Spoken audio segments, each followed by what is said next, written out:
and welcome everybody to part 2 of our moon special. Last week was the moon landings. This week, moon anomalies. Anomalies. We all love an anomaly. So, I guess we should start off with sort of the history of moon anomalies, and because we discussed obviously Apollo 11 last week, the initial moon landing. Mm-hmm. There were some anomalies on Apollo missions before that. Mm-hmm. There were on Apollo 10 that just went to the moon to orbit the moon as like a reconnaissance mission. Okay. Just to observe.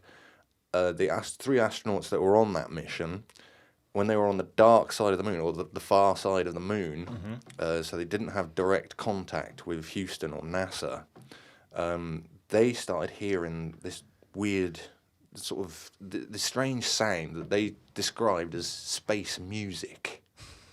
Okay, I know, space music. Sounds crazy, and there isn't really a proper explanation for it, but we do have a transcript of what the astronauts sort of said between them as they were orbiting the moon and heard this music. One astronaut, Eugene Cernan, even speculated as to whether they should tell Houston what they heard, which they did, obviously, eventually. So I'll just go through this transcript. Astronaut 1. That music even sounds outer spacey, doesn't it? You hear that? That whistling sound? Astronaut 2. Yes. Astronaut 1. Woo! Say you're... Yeah, not allowed to say that word. Astronaut 2. Did you hear that whistling sound too? Astronaut 1. Yeah, sounds like, outer spacey type music. Astronaut 2. I wonder what it is. Astronaut 1. Hey, Tom, is your insulation all burned off here, right on the front side of your window right here? Astronaut 3. Yes. Astronaut 1. Mine's all burned off. Isn't that weird? And it's eerie, isn't it, John? Astronaut 2. Yeah, I got it too. And see who was outside? Now, that's quite an interesting thing to say. Astronaut 1. Boy, that sure is weird music. Astronaut 2. We're gonna have to find out about that. No one will believe us. Astronaut 1. Yeah, it's like a whistling, like an outer spacey type thing. And that is all that I've got written down for that. Now, NASA did put it down to radio waves messing with the magnetic field and all this sort of thing, but there isn't really a proper explanation. Sounds have been heard before in space around Saturn. That you can actually find videos on YouTube that have recordings of the music produced by Saturn's rings, and it really is an eerie sound. The coolest of the planets, though. Yeah, it is the coolest planet, definitely.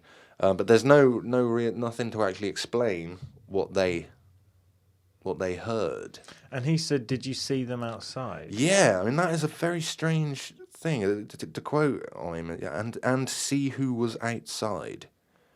I'm not sure what he meant there, but I do know that there are reports of some of these missions where they were on the dark side of the moon, looking or the far side of the moon. I keep calling it the dark side of the moon. Because of Pink Floyd, isn't it? Yeah.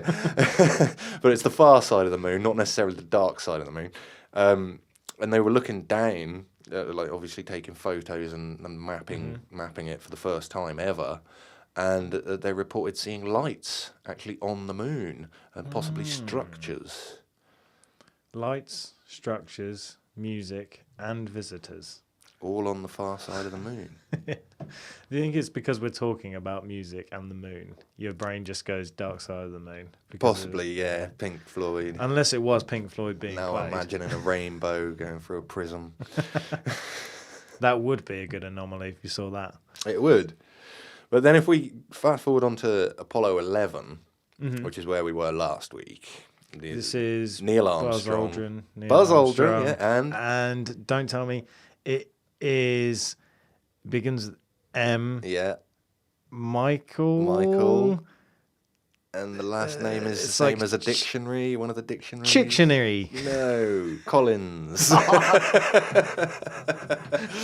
But obviously he was the guy that was just in orbit. He was on the command module. I can't believe I forgot him because he was quite essential to that mission. He as well. was. He was I like feel the like most I've let important him- guy. Yeah, you kind of let him down. Let him now. down there. We put him up on a pedestal last week, and now you've forgotten his name. I remembered his first name. You did, yeah. Well done.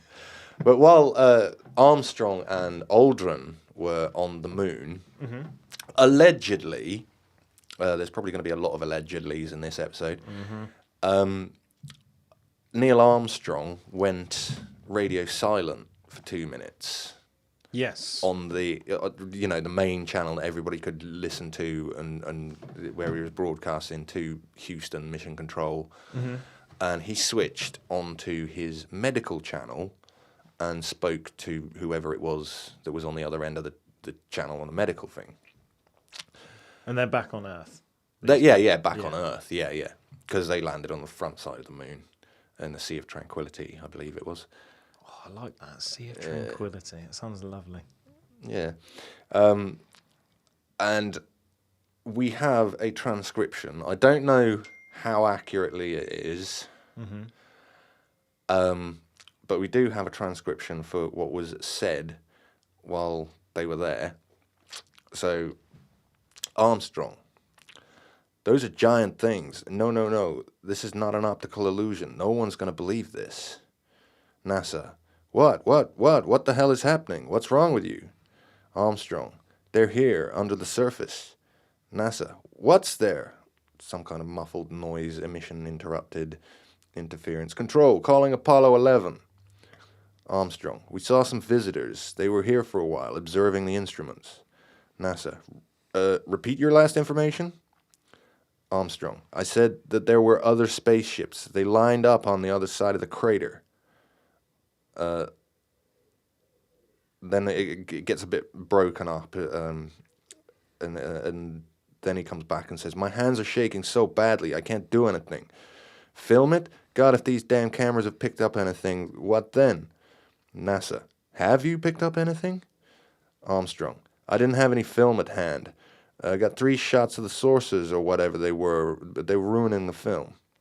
NASA, control here. Are you on your way? What's the uproar with the UFOs? Over? Armstrong, they've landed there. There they are, and they're watching us. NASA, the mirrors. Have you set them up yet? Armstrong, yes, they're in the right place, but whoever made those spaceships surely can come tomorrow and remove them. Over and out.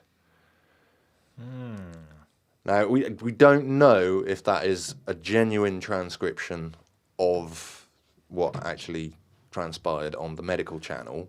Yeah. One reason why people sort of claim that it's false is because NASA referred to themselves as control. Control here. Ah. It's normally Houston, isn't it, when it's the main... Yeah, that's the thing. They call themselves Houston rather than Mission Control or Control. But that's when it's on the main channel.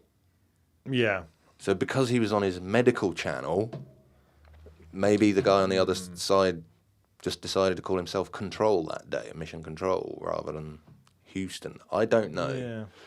But Neil Armstrong was allegedly interviewed about this incident by a professor who is unnamed during a NASA symposium. And I have a transcription of that as well. So the professor, whoever he was, asked Armstrong, so what really happened out there with Apollo 11? Armstrong, it was incredible. Of course, we had always known there was a possibility. The fact is, we were warned off. There was never any questions then of a space station or a moon city. Professor, how do you mean, warned off? Armstrong, I can't go into details except to say that their ships are far superior to ours, both in size and technology. Boy, were they big and menacing. There's no question of a space station now. The professor, but NASA had other missions after Apollo 11? Armstrong, well, naturally, NASA was committed at that time, and couldn't risk a panic on the Earth, but it really was just a case of a quick scoop and go back again. And that was the end of the interview. How strange. Again, there's not actually any confirmation that interview. I mean, I can only sort of really find that on the website that I just read it off. You can deep dive on the web, and it just seems to be like layers and layers of covering up. So, you know, whether it happened, if it did happen, NASA don't want you to know about it. I have heard that before. It was similar words to what you said, but it actually used the word alien. Right. Something like that. Instead of like the sources, they actually, I've heard anyway, back in the day with conspiracy theories and stuff, Neil Armstrong actually addressed and said, "Oh, there's aliens here." But then, like you say, who knows? Allegedly. Allegedly, yeah. Who knows what happened? But, And also, I'd like to point out that is a lesson in not taking your notes on your phone. Guarantee the one time that I take my phone out and to read from it, I get blooming text messages. The first one was actually well timed, though. Yeah, I suppose. It's like, oh, I've got a transcript here, and then it came through. So not too bad. Wasn't it you that said about the... What was it? I'm going to fumble it here. It was something to do with another message from... Was it Neil Armstrong or Buzz Aldrin? Or am I making this up? I'm sure there was another message. No. So Buzz Aldrin came forward and he never openly admitted to seeing aliens or flying saucers on the moon. But he does admit to seeing an anomaly on the way to the moon. That's it. That's the one. Yeah, is this the one that you were talking about? Yeah. Yeah. So what happened there was they were on their approach to the moon, and one of them looked out the window. I don't know which one saw it first, but they saw just a sort of a twinkling light that seemed to be tracing them. It was tracking them. You know, traveling the same sort of trajectory, but over in the distance. They did report it to Houston. They didn't necessarily. They called it, I guess, a UFO because it was an unidentified flying object and it was tracking them through space. NASA thought it was part of the ship that they'd ejected 6,000 kilometers ago. Oh, okay. And it was just drifting along. And so that is the explanation that Buzz always goes with if he's telling the story. Now, interestingly enough, Buzz is very defensive of like the whole aliens on the moon sort of theory because NASA in its archives have got obviously lots and lots of pictures taken by Apollo 10, 11, 12, 13, all the way up to 17. Yeah. And you can go online and you can view them. People do. And sometimes people find things in the photos that look like structures, geometric shapes, something like it's been built there, you know, it's not a natural occurrence. Yeah. You try and put those photos in front of Buzz Aldrin, he won't even look at them. Just refuses. He said, no, that's nothing to do with me. Other people that got that. I'm an explorer. I'm the guy that goes up there. I'm not an analyst of photos, and he just will not comment on them. But that's crazy because if you are an explorer and you find a new species, you're not just going to turn around and ignore it. Just go, oh no, call it what you like. I don't want anything to do with that. I'd be saying, no, I discovered that. Yeah. I'm an explorer. Name it after me. Exactly. Yeah. How bizarre. But that's Buzz Aldrin's take on it. So is it just Buzz Aldrin that kind of doesn't acknowledge aliens and things, or he's very outwardly spoken about being anti sort of aliens in space and that sort of thing. There are other astronauts that are more open-minded. Okay. And his name escapes me at the moment. It's all right. Mitchell. Oh, yes. I remember you saying about Mitchell. So he was Apollo 14, I think. Yeah, and he's very open about it, isn't he? Yeah, very, very open. And he left NASA and actually like set up a sort of a search for extraterrestrial company of his own. Yeah, he very openly talks about, alien possibility of alien life, visitations, and all that sort of thing. He said that the trip into space gave him just a wider perspective on this sort of thing. Edgar Mitchell, that's his name. Hey, well remembered. Thank you. And yeah, I mean, so it's not all astronauts that are so closed-minded about it. It's just, I think, because Buzz is such a flagship sort of spokesman for NASA. He's a pillar, isn't he? Yeah, exactly. He was one of the first men on the moon. He basically under NASA's thumb, isn't he? So he's going to say whatever they tell him to say. Allegedly. It makes you wonder if people living on the space station have seen anything and they just don't report it, or if they do, or if they're told to keep quiet. They do, I believe. And obviously, like, you can go onto YouTube online and you can watch live footage from the space station pretty much 24 hours a day. But it is very much prone to what we call the blue screen of death. Right. Which just comes up with a blue screen with NASA signs saying, "We apologise for any inconvenience, but we're having technical difficulties right now." And quite often that happens when you see something unusual. That's sus, isn't it? On the camera that shouldn't be there. I mean, it's odd that they don't tell us these things, but they're quite happy to talk about, was it cosmic rays you mentioned? About the things that could potentially make you go blind and all this. So it's like, oh, here's some danger and this stuff happens, and space is hostile and there's radiation, and it's like, no, there's no aliens. No aliens. There's no extraterrestrials. There's billions and billions of stars out there with potentially even more hundreds of billions of planets, but no, life could only start here. Yeah. It's the more we go down into the rabbit hole about this, the more my logic just goes out the window. Yeah.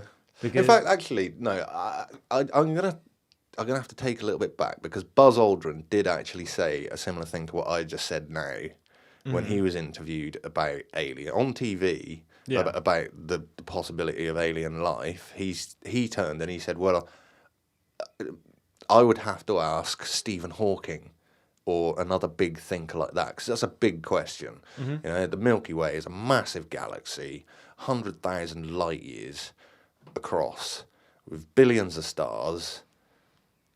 Who knows? Yeah, the chances of it happening are quite up there, and but that is all that he ever said on it. He didn't speculate, where they are or how many there are, and he certainly never admitted to actually seeing them. Yeah. I just still can't wrap my head around as well. I know this is supposed to be moon and all this, but I can't wrap my head around, when we were talking the other day at work, about like when a star explodes or something and it's 70 million light years away. Oh yeah, the time that it takes for you to actually see. It doesn't make sense. I know, yeah. So if you take, I know this again, we're getting off topic a little bit here, but one of the closest stars to us that is likely to go supernova in the near future, when I say near future, it could be anything for the next few thousand years, is a star called Betelgeuse. Yeah, great name. Yeah, remember the film? Name. Yeah. And it's in the constellation of Orion. It looks quite pink as you look at it now, because it's supersized. It's coming towards the end of its life, and it's looking to go supernova. It might have gone supernova already. We're not going to know about it for another 580 years, because that's how long it takes the light from that star to travel to your eye. That's why it doesn't make sense. It does make sense. I can't wrap my head around it. Because I think in your mind, you just kind of look at a light and you blink and it's there. Yeah, you just flick a light switch and it instantly fills the room. But light does have a finite speed, and space is so big, it still takes light time to cross it. Yeah. Well, let's go back to the moon. The moon. I'm just not going to wrap my head around it. So. Okay. So, 17 Apollo missions went to the moon. All taking photos. As we told you before, there's photos about structures on the moon. Yeah. That you can go online and you can look for them and stuff. I mean, there are some really weird things yeah. in those photos. There's stuff that looks like it's actually travelling across the moon, you know, making tracks in its wake. And we don't have an explanation for how that's happened unless it is a photograph of something that's being intelligently controlled. Yeah.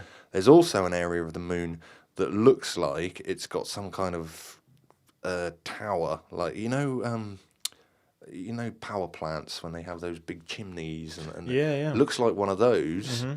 And on the side of the crater, there's this massive, almost looks like a cannon sticking out of the side of the crater, and this thing is a mile long. Yeah. A mile long. It's aimed up at 45 degrees, pretty much at the Earth, you know. And just a few miles away from that, there's something that actually looks like a giant satellite dish that's on its own supporting structure. Yeah, yeah. Have you seen those photos? Yes, and there's one, I don't know if it's the same photo or very similar, but there's like weird cigar-shaped things. Oh, like the rectangular structures. structure. Yeah, it almost looks like a military base inside a crater, doesn't it? That's the one that freaks me out the most. Yeah. Because you look at that and you go, that must have been built. There's no way erosion and natural gases and things have created that. No, there's no way it could. Because there is no erosion on the moon. That's why the moon dust is so hazardous to us. Yeah, yeah. So, it's weird. But there's no way that in nature you get perfectly rectangular, what look like buildings, lined up in a pattern like that. In Like an it's been orderly, put there. structured pattern. I mean, that is absolutely crazy to think that these things are there. The blue light, do you remember I showed you that picture? When they were actually on the surface of the moon, I mentioned in last week's podcast, you can't see any stars in the sky. You can't see stars in the sky because they're not exposing enough for those stars to come through. But what did come through in several photos was a massive blue light in the sky. Yeah, it's quite large as well. Yeah, where the hell did that come from?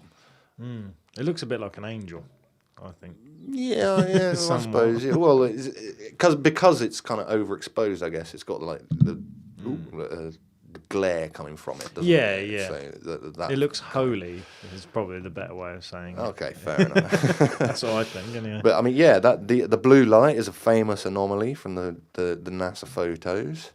There are some anomalies on Mars photos as well, but we're not going into that right now. But the Curiosity rover has picked up some questionable looking things as well.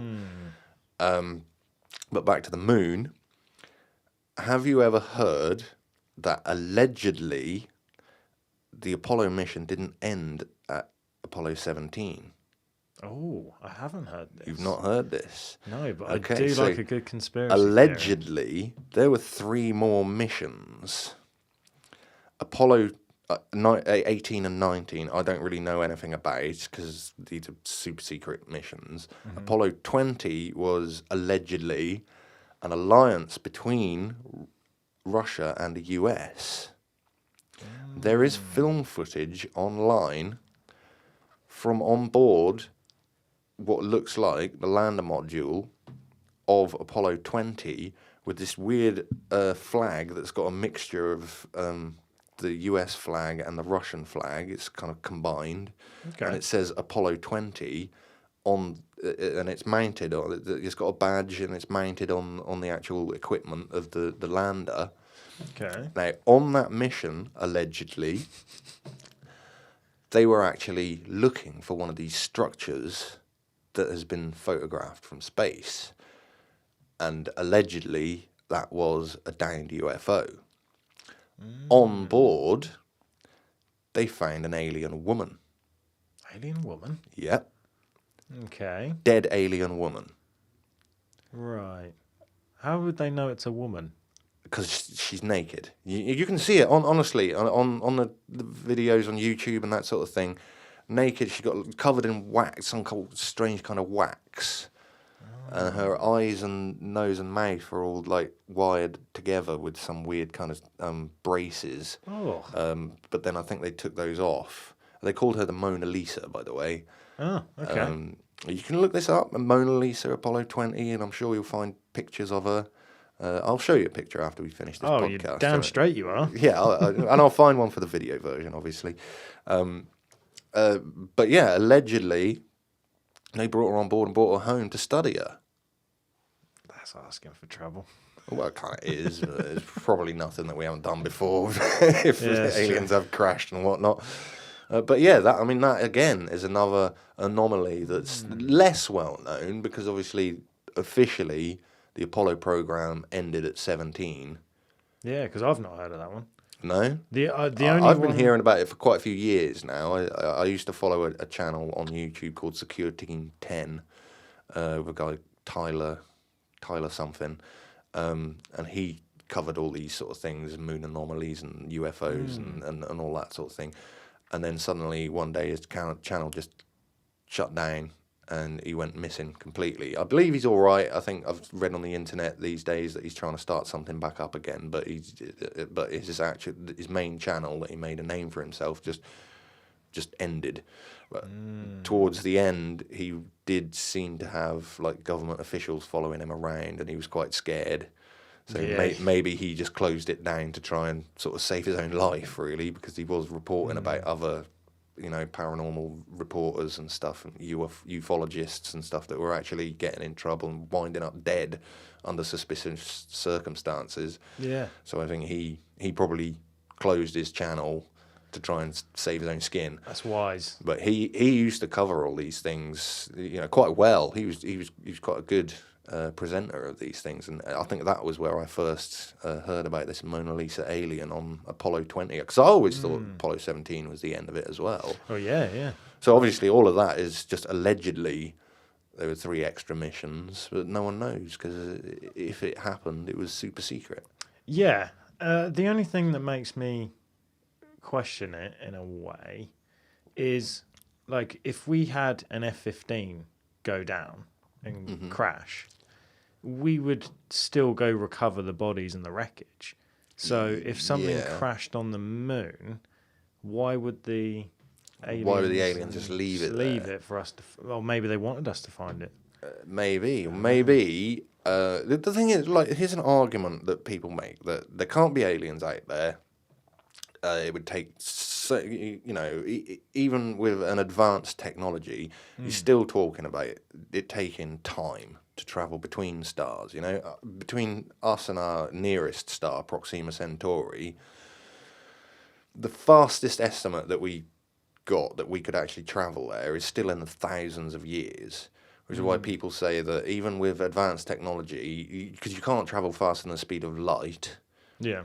And even if you could, light takes 100,000 years to get from one side of the galaxy to the other. So you'd have to be going many, many, many times the speed of light to actually interstellar travel between stars, which is why people argue that there's no aliens out there. Now, a Type 1 civilization or below, I would agree with, but there is a scale on how civilizations go. A Type 1 civilization has complete control of the energy, the total amount of energy that its planet produces.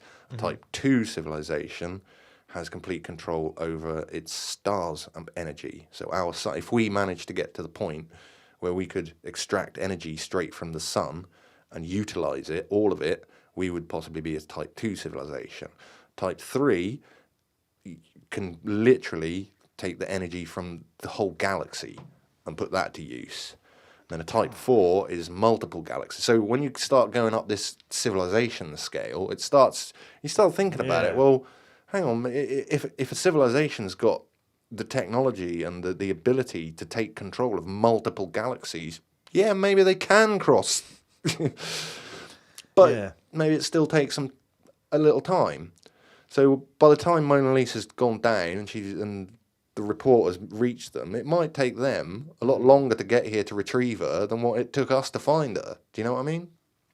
Yeah, I do get what you mean. That does make sense.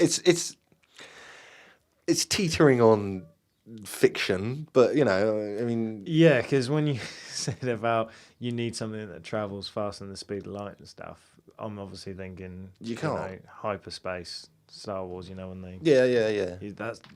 That's got to be the only thing that our brains could probably think of. Do you know what I mean? Like, because all of this stuff it's out there. our logic, like I said earlier, our logic just goes out the window. But stuff that could be happening that we don't even know about, that we can't even think about. Well, exactly. I mean, the thing is, we can only go with the physics that we know about at the moment. You know, Einstein's theory of relativity and stuff. When in the case of black holes, that physics all breaks down when you actually enter a black hole. Mm-hmm. There's no explanation for what it actually is at the center of a black hole. Einstein couldn't figure it out. He couldn't literally mathematically do it. So I believe that our laws of physics are not all that there is. Yeah, There's got to be more to it, you know. Mm-hmm. I like the theories of like different dimensions and stuff. As Yeah, well. even I mean that's one way that it could happen is dimensional travel rather than traveling distance. You travel through dimensions, and then you could theoretically cover vast distances by covering no space at all. Yeah, it's nuts to think about, isn't it? Yeah. So, the moon. Did you know, Pirate, the moon has over 9,100 craters? I didn't know the exact figure. I know it's a lot. I've seen them. I've looked at the moon a lot. That's the only moon research I could find. Okay. That's not really anomalous. No, though, it's not. It's just a lot of the moon anomalies you've either covered or you're going to mention. And not quite. We are nearly at the end of the podcast anyway. We've been going like half an hour now. But some of the footage that you can actually see from here on Earth when people point their telescopes at the moon with a camera attached to it, some of that can be also quite anomalous.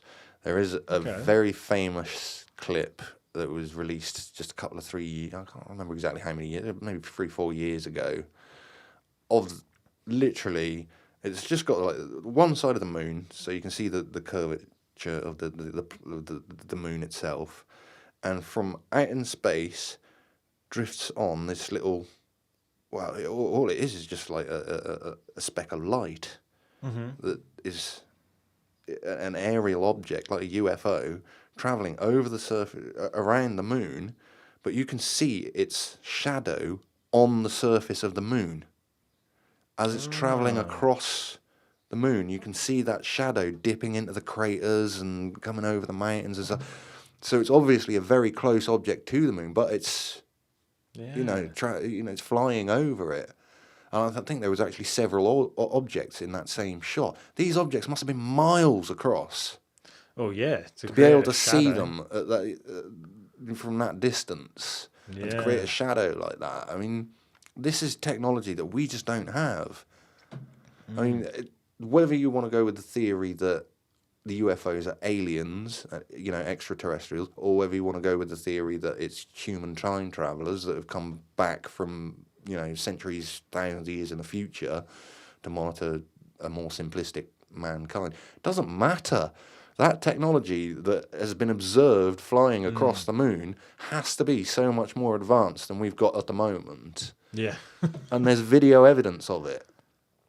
Yeah, I mean, some people would argue and go, oh, it's a hoax and stuff, but... How can it be? I don't know. Yeah. I mean, it would be a very, very clever hoax to accurately map that shadow going in and out of craters, over mountain ranges, on the moon.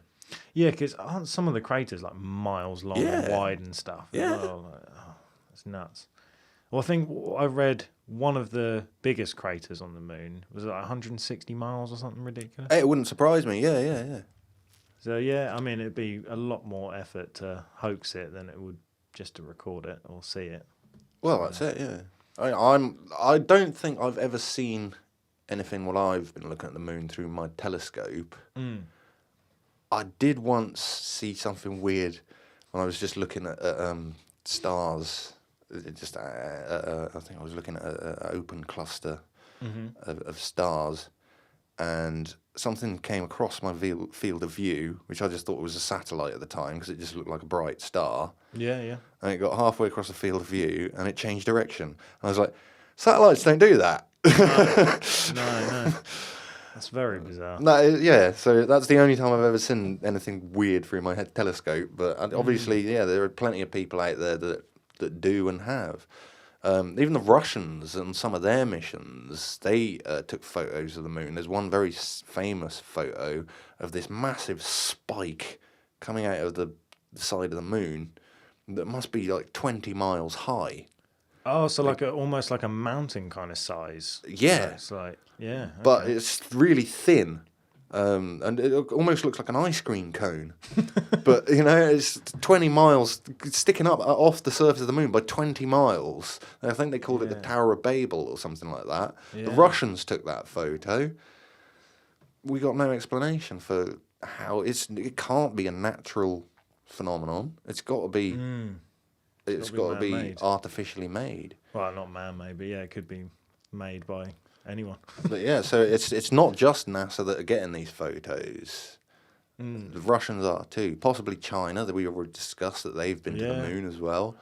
And it's interesting that they teamed up as well, which kind of shows that there must be some sort of allegedly Apollo 20, they teamed up, which would show to me, if it did happen, allegedly, that it must be some truth and some kind of serious situation there for the two countries to team up like that and go for a secret mission. But yeah. I need to look at these photos of the Mona Lisa. I'll find them for you. I'll find the video footage for you and I'll show you after that. Is it going to give me nightmares? No, it won't give you nightmares. You'll probably think it's weird, but I mean, she doesn't look quite human. Like the eyes are a little bit wrong, and I think her eyebrows are like halfway up her forehead. Oh, it's definitely going to give me nightmares. 100%. I know. You're not inside my head. I know how it works. I had a night terror again the other day from looking at some picture. I can't even think what it was. It was something that wasn't even scary, and I had a nightmare. So maybe I shouldn't look at it. Oh, great. Okay, so I'll show you a picture of the Moomins afterwards. So yes. So you'll find it. But anyway, paranormality rating. Yes. We've got to address that. We always do. Last week, it was how believable it is that we went to the moon. This week, it's how believable is it that there are structures and oddities and anomalies that apparently aren't there, but we can see that they are. Yeah. And we also tuned into the moon live, didn't we, at work? And you could see some weird things on the surface. So, I mean...